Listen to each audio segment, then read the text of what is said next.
Abram a palavra de Deus na segunda carta que o apóstolo Paulo escreveu à igreja que estava em Corinto, capítulo de número 11, para nós fazermos menção de alguns versículos registrados nessa carta. Quero chamar os irmãos a sua atenção, que vocês se voltem a tudo quanto vai ser dito aqui essa noite. Não se despeça, não se distraia, não conversa mais com ninguém, não saia, não vá no banheiro, não vá beber água. O que eu tenho a falar com os irmãos é algo muito sério que eu recebi da parte de Deus. Talvez você até ache assim, pastor, mas hoje é dia das mães e durante já alguns anos eu prego aqui em todos os cultos do dia das mães, as irmãs sempre me dão essa oportunidade. Mas eu tive hoje um particular com Deus muito grande. E Deus falou algo muito forte ao meu coração. Eu não senti muito, no bom sentido da palavra, eu não senti muita paz, enquanto eu não coloquei no papel tudo quanto Deus estava colocando no meu coração aqui hoje. E o que eu vou dizer aos irmãos pode valer a sua eternidade. Então, queridos, os irmãos, faça o máximo de silêncio que puder, tá? E não se movimente em nome de Jesus. Segunda carta do apóstolo Paulo à igreja de Corinto, capítulo 11, 5 versos, do 1 ao 5. Diz assim: tomara que me suportasseis um pouco mais na minha loucura. Suportai-me, porém, ainda, porque estou zeloso de vós, com o zelo de Deus.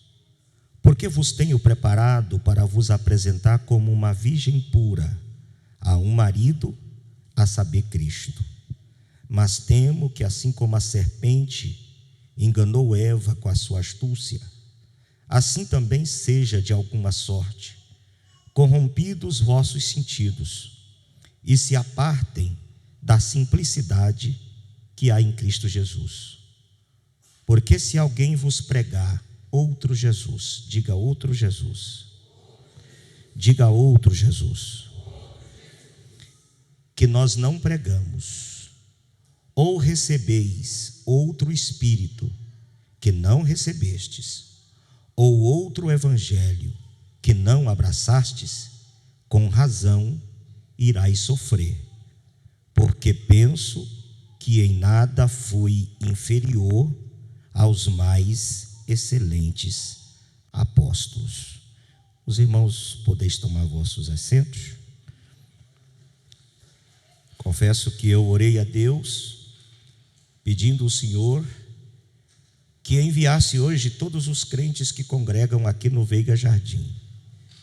Mas isso, com certeza, não depende de mim, porque Deus não fere o livre-arbítrio, né? Eu quero até abrir uma exceção para falar do pastor Osmar, que não está presente. Ele nos comunicou que está com seu pai no hospital desde cedo, por isso não veio à escola e também não pôde vir ao culto. O presbítero irmão Gilmar, sua esposa, também entrou em contato e disse que ele está enfermo e que estava indo levá-lo ao hospital, porque ele também não está bem. E não recebi agora à noite, talvez esteja no celular, eu não olho assim o WhatsApp depois que eu estou no culto, mas a ausência do presbítero Átila com a sua família. De manhã cedo, o Wilker veio aqui na igreja e avisou que toda a casa lá está enferma, e se não vieram no culto, com certeza é porque não melhoraram, porque os irmãos conhecem e sabem que essa família não falta culto, né? Eles são assíduos e são fiéis a Deus nos cultos da casa do Senhor. Mas os demais, com certeza, acharam um lugar melhor para estar do que está aqui. E com certeza estão fazendo algo muito mais interessante do que vir à igreja para ouvir a palavra de Deus. Eu gosto muito de ler essa passagem bíblica. Ela nos mostra um pedido desesperado de um pastor zeloso, que é Paulo, em busca de ver um despertamento no meio do povo de Deus. Aqui Paulo pede à igreja de Corinto que não olhasse para o seu zelo como se fosse um fardo, mas como um socorro para aqueles que estavam naufragando na fé. Que os visse como uma mão que levanta o crente, um socorro de Deus para a vida espiritual da igreja. Paulo, para fazer menção da indiferença dos crentes de Corinto com relação à obra de Deus e à devoção a Cristo, ele menciona um outro Jesus. Por isso eu pedi aos irmãos que repetisse aquela frase que Paulo diz. Ele nessa carta faz menção de um outro Jesus diferente do que ele prega, de um outro evangelho diferente do que ele ensina e doutrina, e de um outro espírito diferente daquele que ele recebeu, como também os irmãos no dia de Pentecostes. E como também Paulo fala desse outro evangelho e desse outro espírito, isso denota a ideologia teológica de muitos crentes, que no desejo de justificar suas falhas e negligências, se desviam do verdadeiro propósito de Deus para as suas vidas, abraçando um outro Jesus que não é o que Paulo pregava. E sobre esse tema, esse pensamento, eu disse aos irmãos, e eu estou tremendo até agora, não me lembro mais qual foi o irmão que chegou aqui, pegou na minha mão e disse: pastor, o senhor está gelado. E eu estou gelado mesmo, estou sentindo Deus aqui essa noite. Meu coração está cheio da palavra de Deus. A palavra que eu trago a vocês é séria. As outras não era, pastor, era, mas essa é muito mais séria ainda. E eu espero que você receba ela com mansidão e com alegria no seu coração. Qual Jesus os homens querem servir? Eu estava observando que os líderes de Israel, nos dias de Jesus, estavam esperando a manifestação do Messias. Eles estavam aguardando a manifestação de Jesus. Só que o Jesus que eles esperavam naqueles dias, não era um Jesus que nasceria numa manjedoura, mas um Jesus que nasceria nos berços de ouro do palácio de Herodes. Não era um Jesus espiritual, mas um Jesus político, que viesse, e vencesse Roma ao fio da espada. Não um Jesus profeta que viria de forma simples para vencer o inferno por meio da sua obediência. Em João, capítulo de número 5 e verso 43, Jesus diz assim aos líderes de Israel: eu vim em nome de meu Pai, vocês não me receberam.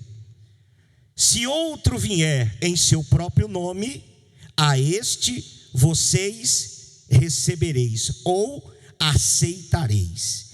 Então os líderes de Israel estavam esperando Jesus, não aquele Jesus que eles estavam vendo andar de pé junto com a multidão.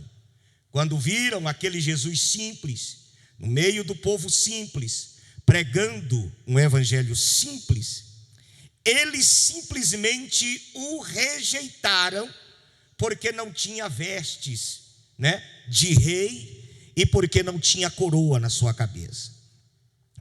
O Jesus desejado pelas massas que o seguia, e todo irmão sabe que uma grande multidão seguia Jesus. O retorno aqui está bem ruim, estava melhor, filho. E a grande multidão que seguia Jesus, ela esperava não um Jesus que pudesse salvar-lhes dos seus pecados, mas um Jesus que simplesmente matasse a fome deles, um Jesus de conveniência. e não um Jesus Salvador que lhes descortinasse as maravilhas do céu.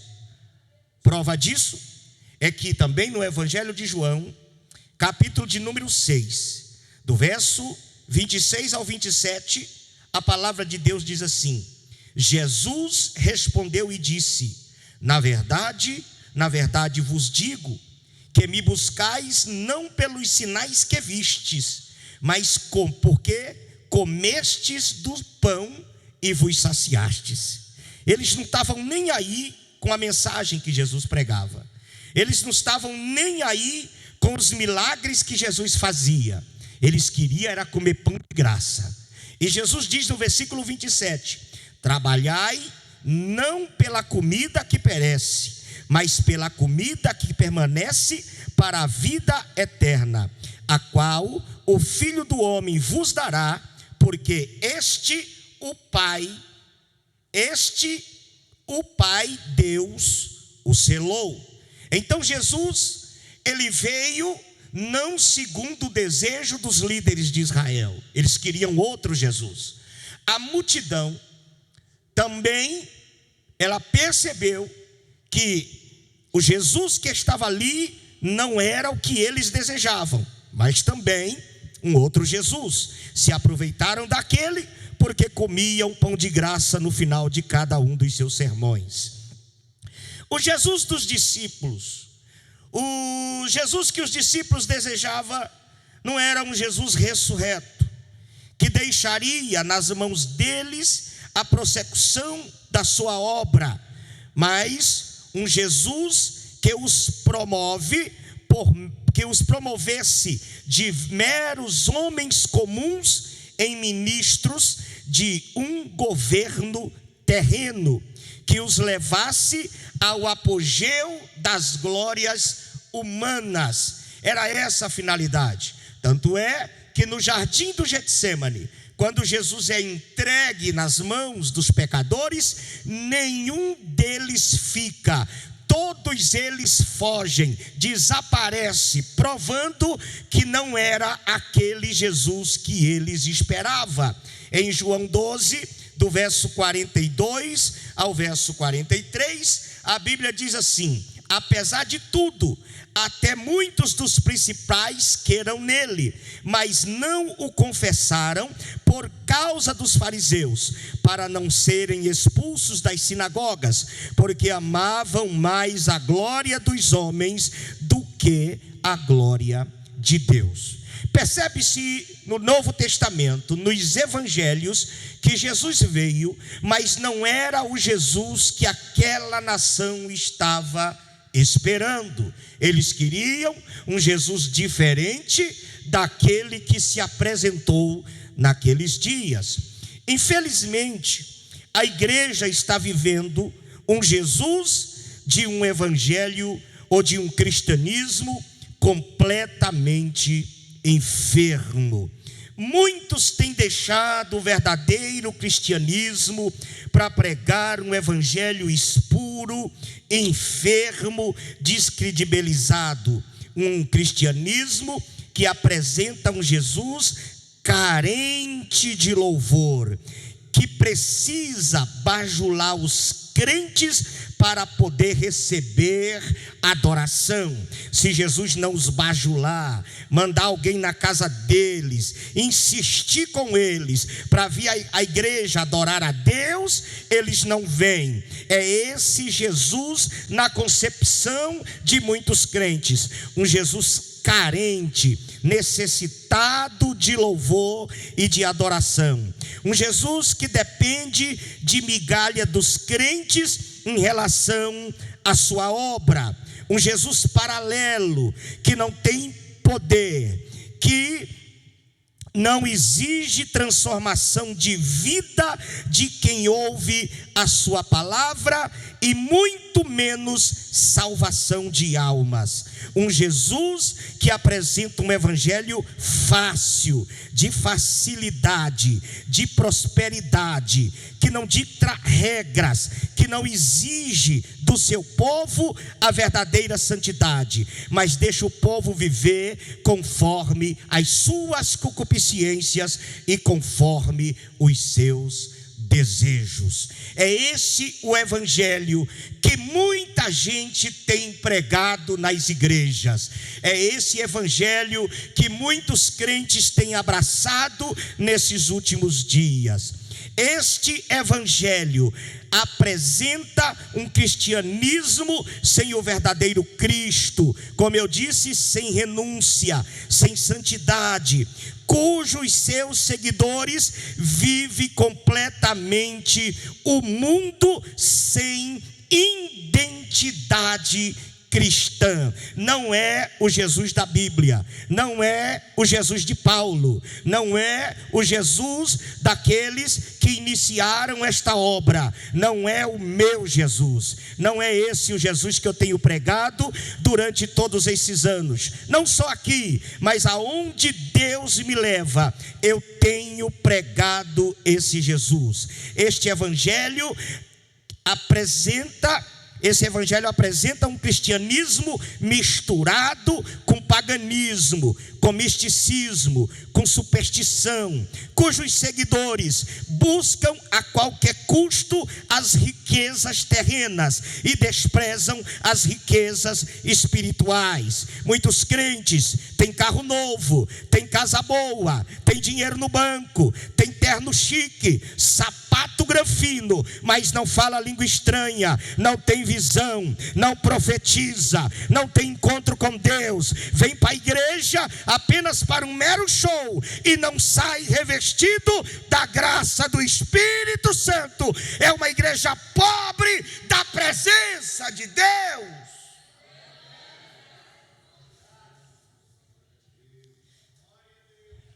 Esse evangelho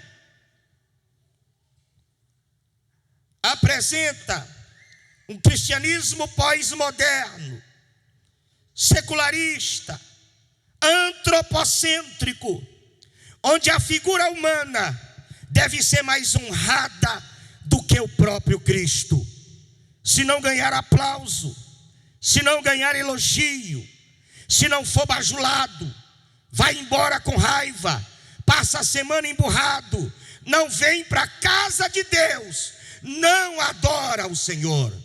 É esse evangelho espuro e contaminado que está sendo vivido na vida de muitos crentes.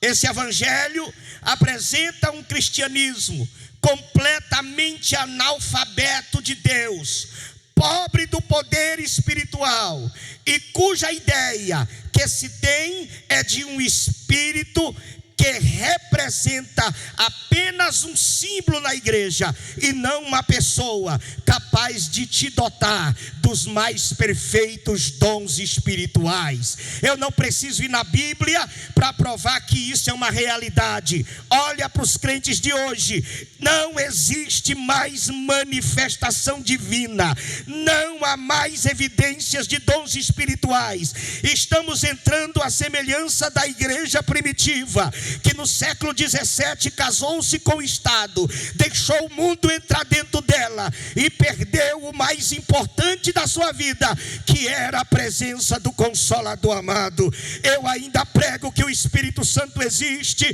que ele não é um símbolo, que ele batiza, que ele renova, que ele levanta, que ele está presente no culto.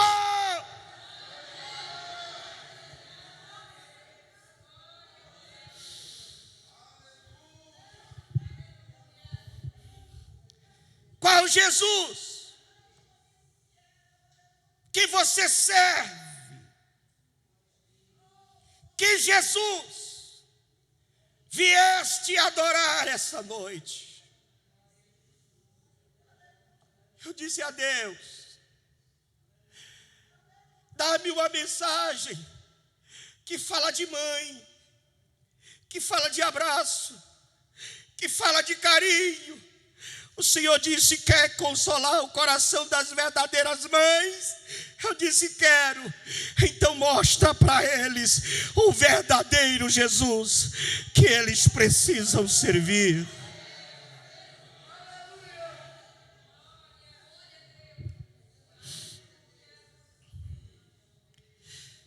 O Jesus da Bíblia incentiva os pastores a motivar os pais e mães, a ensinar os seus filhos a serem cheios do Espírito Santo. E muitas crianças foram batizadas e dotadas dos dons espirituais e até profetizavam, porque esses pais achavam importante ensinar os filhos em casa a jejuar, a orar, e quando viesse para a igreja falar em línguas estranhas.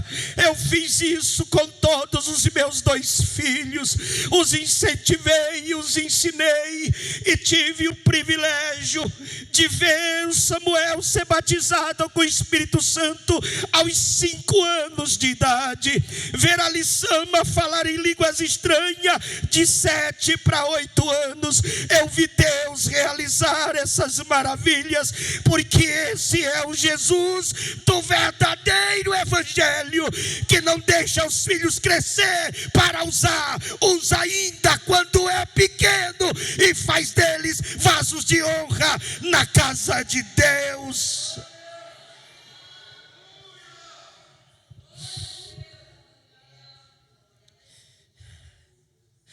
Mas existe em nossos dias um Jesus que eu chamo de Jesus pós-moderno.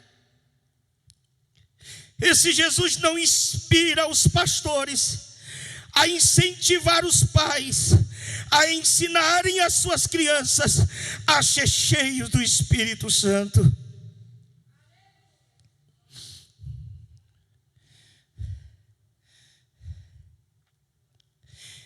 Mas ensina seus filhos a armazenarem conhecimento secular, para serem excelentes profissionais e bem-sucedidos na sua vida social.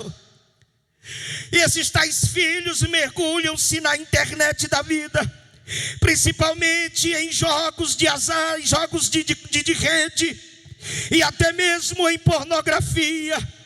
Se tornam céticos, se tornam frios e não têm poder de Deus em suas vidas.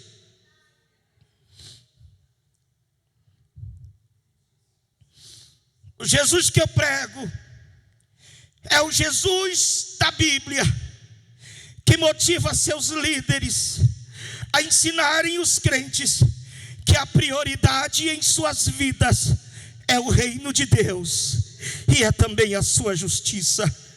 As demais coisas serão acrescentadas na vida daqueles que são fiéis ao Senhor.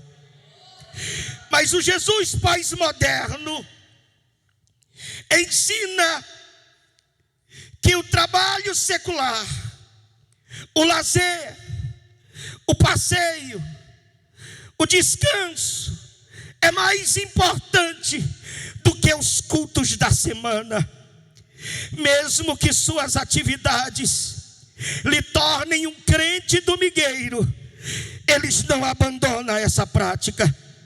Até mesmo crentes que só vêm de mês em mês acredita que esta frieza com a casa de Deus lhes levará a conquistas espirituais.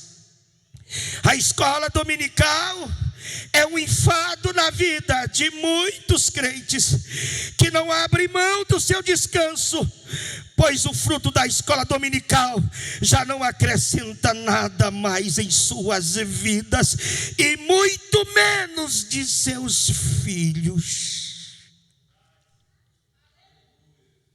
Cultos de vigília,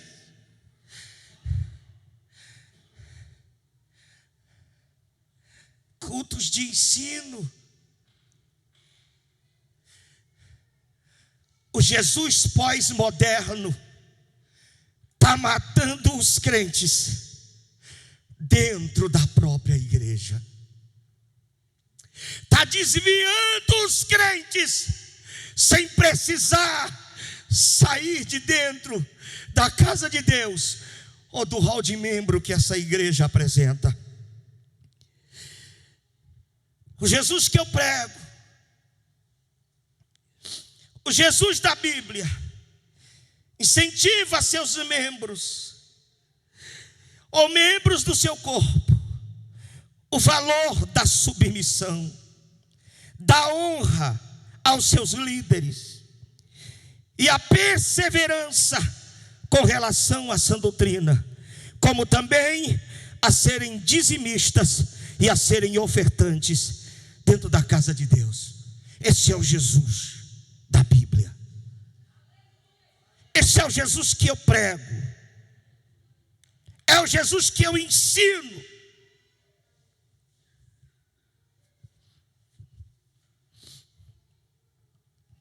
Mas o Jesus pós-moderno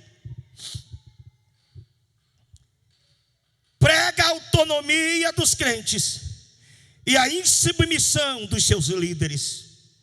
Prega uma liberdade completamente desvinculada dos padrões morais, e que o indivíduo é senhor de si mesmo e lhe dá poder de fazer com as suas vidas o que bem entender. Os pastores, os líderes espirituais desse Jesus pós-moderno é um símbolo dentro da casa de Deus e não serve para nada a não ser para trazer palavras confortantes na hora das suas necessidades. Se eu estiver errado, alguém dentre vós me barre enquanto eu falo.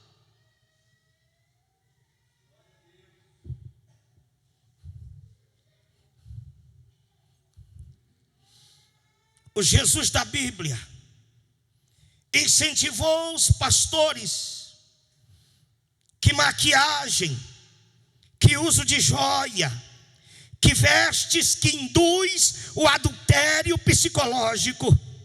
É pecado, são coisas das tradições sidônias, disseminados entre o povo de Deus por uma mulher maligna chamada Jezabel, falsa profetisa, que ensinou o povo de Deus pecar. E esse Jesus tem impulsionado ainda na terra alguns pastores que num culto de domingo têm coragem de falar essas coisas.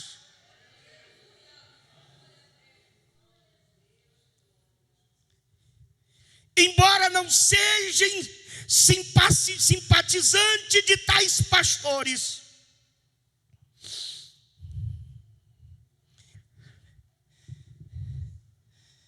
mas esses homens conheceram o verdadeiro Jesus, foram formados aos pés desse verdadeiro Jesus. Sabe que esse Jesus está voltando e não vai permitir que ninguém, nem governos, nem os grandes da terra venha calar a boca desses pastores. E a minha oração é que homens que estão aqui, chamados de obreiro, receba coragem.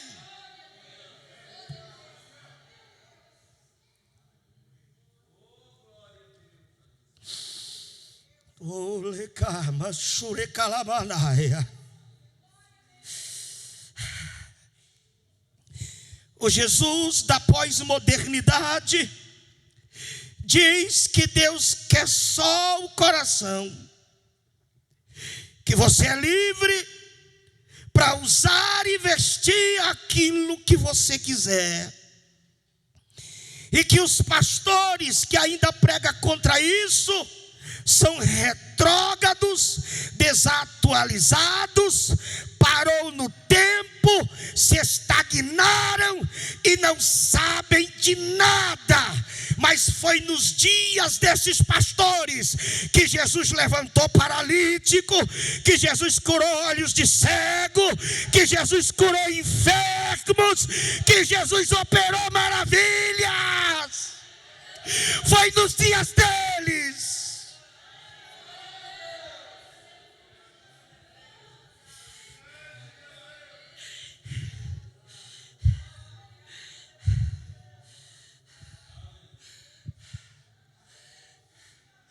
Alguém aqui ainda serve o verdadeiro Jesus? Tem alguém que quando ouve o pastor da igreja pregar uma mensagem tão dura, intercede dizendo: fala a Deus, mexe conosco, sacode esse lugar, quebra os corações endurecidos e mostra que a tua palavra é poderosa para agir no seio da igreja.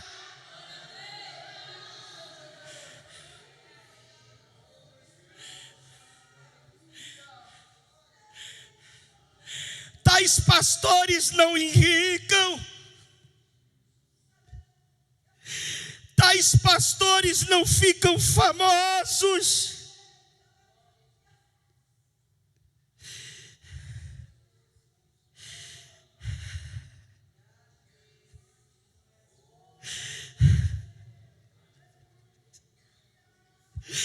Não tem o privilégio de dormir uma noite de sono completa.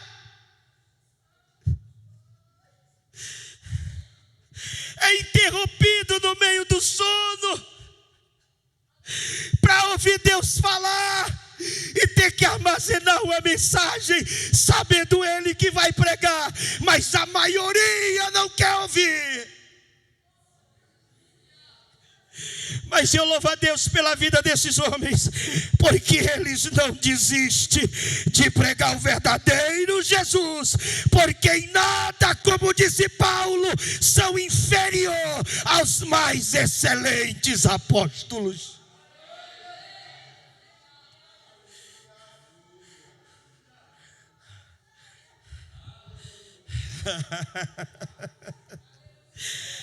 Cala sou e ela mãe juiz.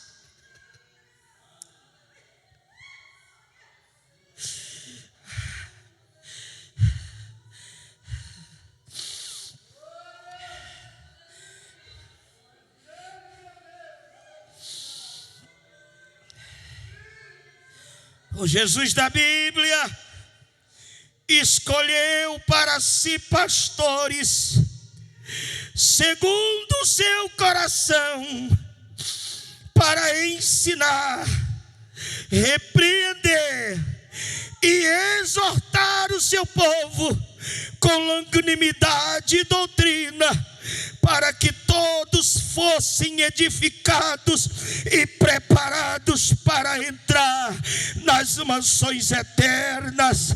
Deixa eu lembrar alguns aqui essa noite: o céu é real, o arrebatamento vai acontecer e nele só entra crente santo.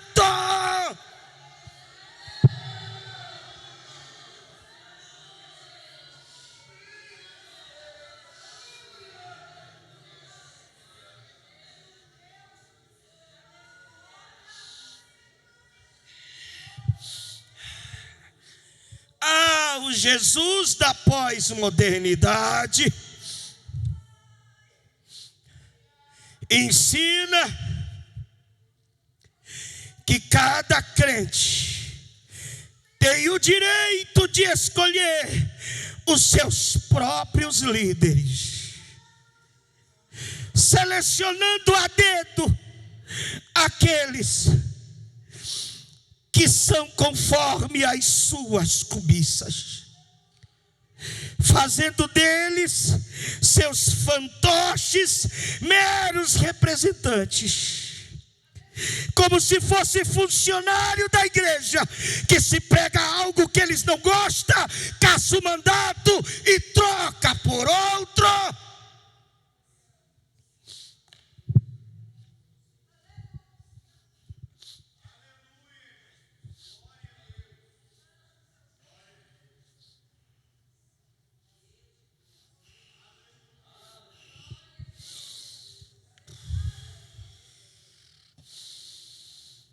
Os intimida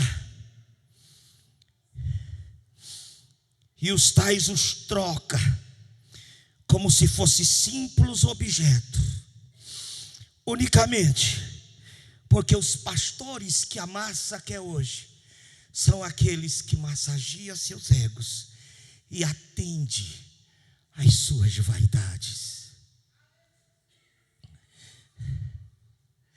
para esses crentes, tantos dos que estão aqui e aqueles que nos ouvem pela internet, eu mando uma mensagem para você. Nem que seja debaixo de uma ponte, tem lugar para um verdadeiro profeta.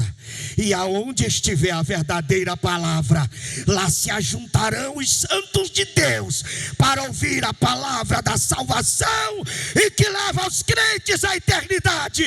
Sai dos grandes centros, pregam nas cavernas, prega nas matas, prega nas praças, mas ainda tem lugar para um verdadeiro homem de Deus pregar a verdade sobre a terra.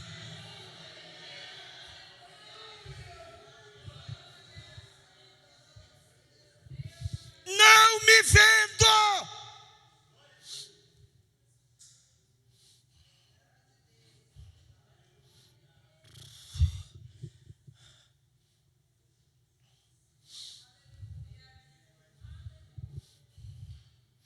Em toda a minha vida de pastor,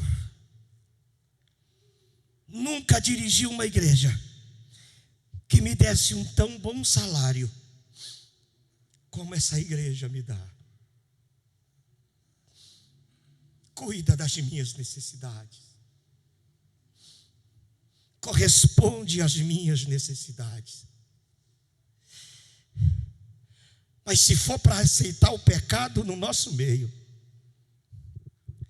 se for para suportar crente vaidoso e mundano, eu perco tudo, volto a estaca zero, mas não vou negar o Jesus que me chamou, que me transformou e me colocou no seu altar para ser a atalaia da última hora. Eu perco o bom salário, mas não perco a aprovação do meu Cristo, porque a Ele toda a honra, toda a glória, todo o louvor.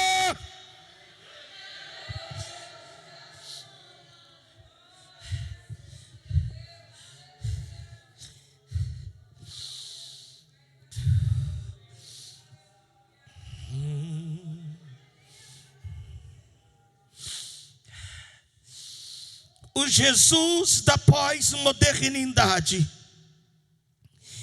ensina seus seguidores a viver com toda a intensidade os prazeres da vida. São jovens, na flor da idade. Descubra seu corpo. Explore suas emoções. Vá em busca dos seus prazeres.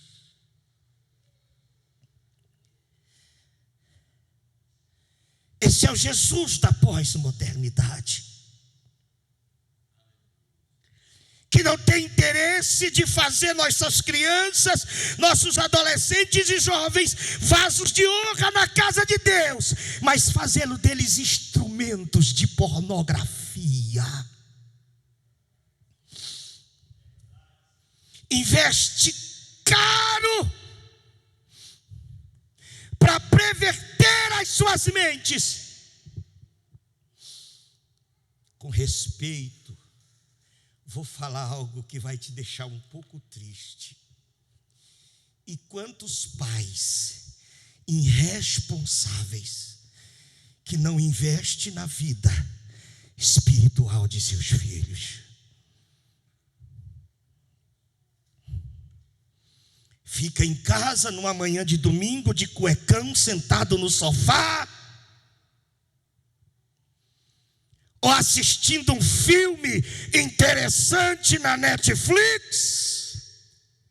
Que é isso, pastor? Hoje é domingo. A minha Bíblia me diz que Deus não tem uma Bíblia para quarta, uma para sexta, uma para domingo. A minha Bíblia diz que ela é para todos os dias, para a hora que Deus quer falar. É esta mensagem que eu trago com força de Deus aqui essa noite.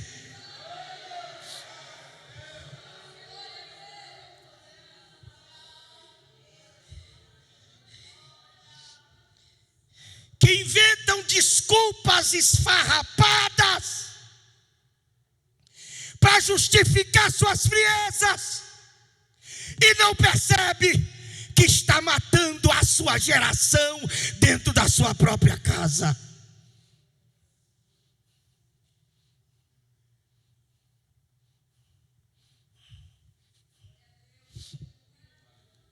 Eu disse aos irmãos: vou tomar minha filha, olha para mim, Lissama, minha querida, que eu amo tanto, que quando nasceu no meio de muitos médicos e enfermeiras, eu levantei para cima, dentro do berçário do hospital, e disse: o Senhor me deu, ensina-me a cuidar dela, para que seja um crente melhor do que eu possa ser.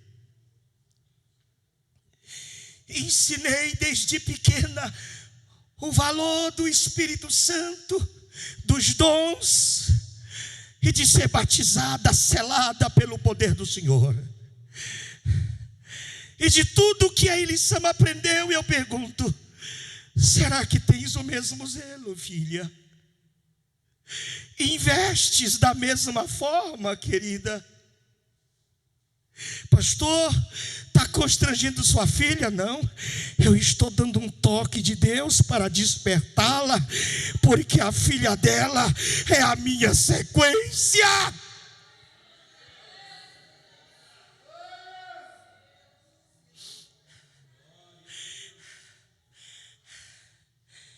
O que é o teu filho para ti? Um brinquedo? Um ursinho de pelúcia para passar o dia brincando de bilu-teteia? Não, ele é fruto de uma promessa, ele é alvo da bênção. Deus está de olho em teu filho. Deus quer ele para essa obra, Deus quer ele para pregar essa mensagem. Então, a partir de hoje, sai do Jesus da pós-modernidade, entra na presença do Jesus da Bíblia e faz da tua casa um manancial de bênção para a obra de Deus.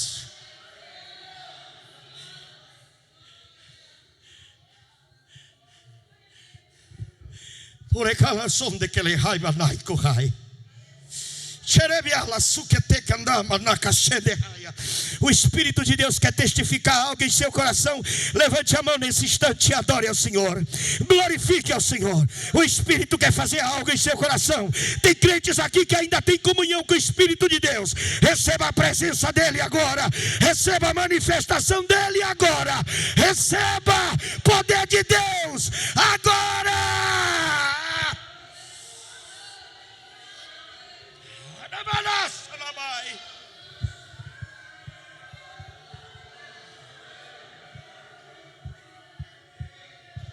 Glorifique ao Senhor. Insista com seu coração. Aleluia. Teu coração te engana. Insiste com ele e diga: adore o verdadeiro Jesus, porque ele está falando com o seu povo essa noite. Adore o verdadeiro Jesus, porque ainda tem homem de Deus que tem coragem de falar a verdade. Deus está falando conosco.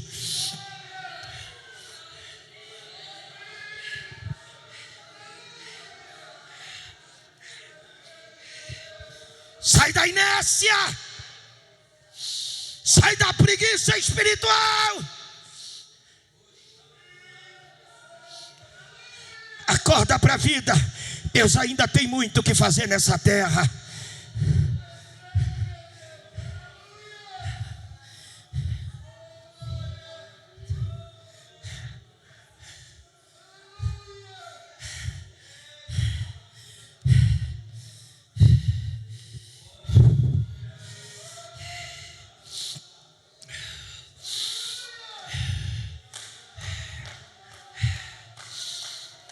Esse Jesus que motiva, que induz o liberalismo, o pecado exacerbado, que não estabelece regra, que não chama seu povo à responsabilidade espiritual. No dia que esses crentes morrerem, esse Jesus pós-moderno vai morrer junto com eles. Porque o Jesus pós-moderno não existe, é uma fantasia.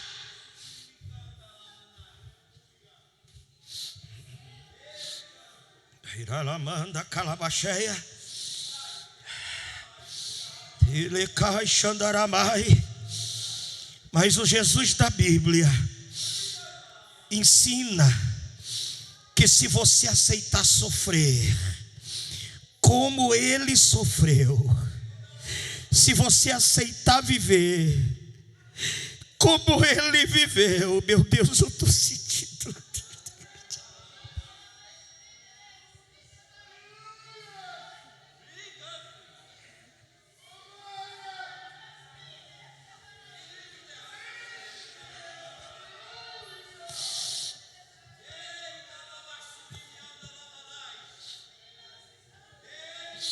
Se você aceitar viver como ele viveu, a morte é apenas um instrumento de transição que te levará às mansões eternas e que na glória serás coroado com uma coroa incorruptível.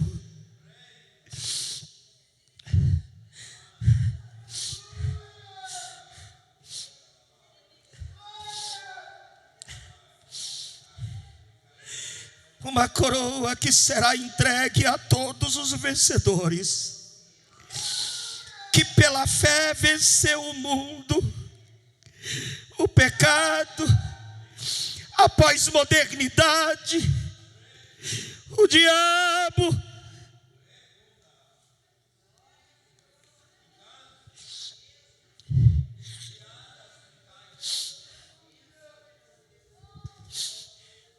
E que embora seus corpos estejam enterrados, o dia que esse Jesus tocar a trombeta, assim como ele vive, você também viverá, ressuscitará em um corpo de glória, e os vencedores perseverantes, que não mudaram por nada,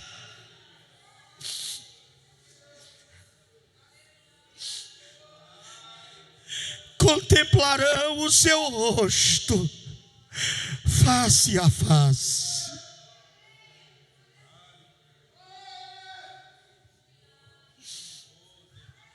Dá um mi maior.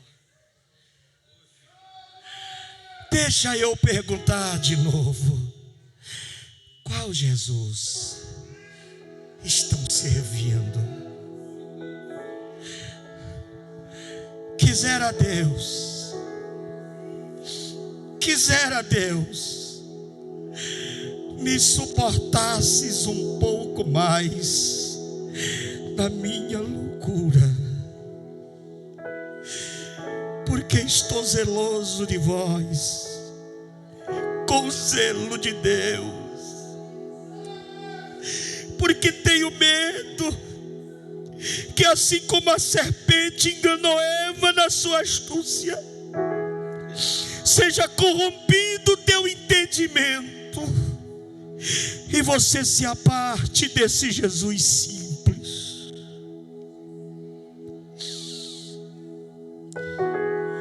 Sempre que eu leio a história de Cristo, eu fico a pensar com grande emoção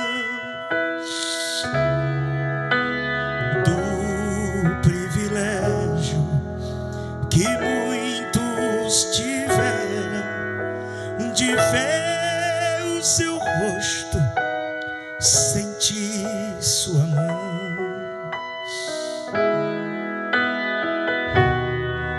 Eu também teria a mesma alegria de vê-lo tão perto, bem juntinho a mim. Feche os seus olhos e pela fé veja o verdadeiro Jesus aqui essa noite.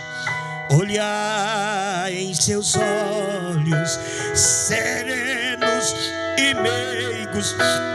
Oh, como eu seria tão feliz assim. Queria saber como era seu rosto, embora eu sinta que era muito lindo, inspirava fé e também confiança, e dava a todos. Ele está dando aqui essa noite um gozo infindo. Quem está sentindo o gozo de Cristo em sua alma? Ao ver as gravuras dos quadros pintados daquilo que dizem ser o meu Senhor,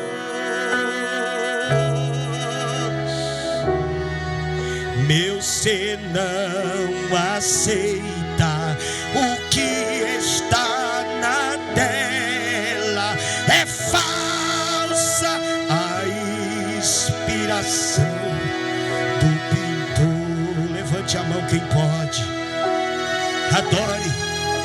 Não creio, não creio num Cristo vencido, cheio de amargura, semblante de dor. Eu creio num Cristo de rosto alegre. Eu creio num Cristo que é vencedor.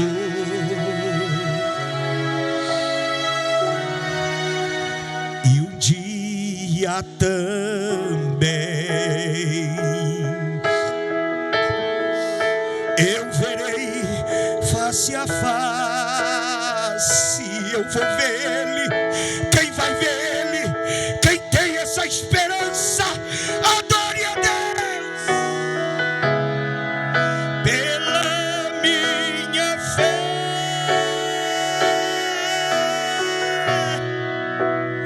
oh aleluia, verei o seu rosto, verei a Jesus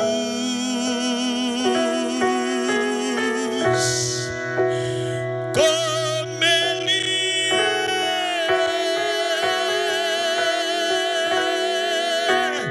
Eu quero te dar um minuto para falar em línguas estranhas. Eu quero te dar um minuto para sentir a presença de Deus. Eu quero te dar um minuto para adorar a Deus com toda a tua alma. Seja batizado, fale em línguas estranhas, sinta a glória.